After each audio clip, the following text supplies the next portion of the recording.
رسول اللہ صلی اللہ علیہ وسلم کی حدیث ہے کہ مومن کے لیے دنیا جو ہے وہ قید خانہ ہے اور کافر کے لیے جنت ہے۔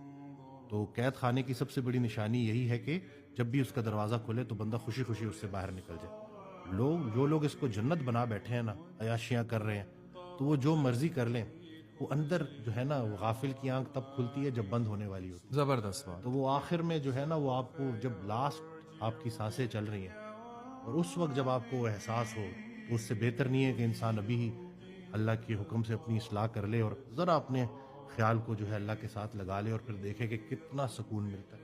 کسی بھوکے کے پیٹ میں کھانا پہنچانے سے جو سکون ملتا ہے دنیا کی کسی عیاشی سے نہیں ملتا۔ بہت پیاری بات. کوئی ایک انسان، میں نے اس دن ایک رسول اللہ صلی اللہ علیہ وسلم کی حدیث پڑھی جس کا مفہوم ہے کہ رسول اللہ صلی اللہ علیہ وسلم ارشاد فرماتے ہیں کہ میرے نزدیک میں 1 مہینہ مسجد نبی میں اعتکاف میں بیٹھوں، اس سے بہتر ہے کہ میں کسی ایک انسان کا دکھ دور کر دوں۔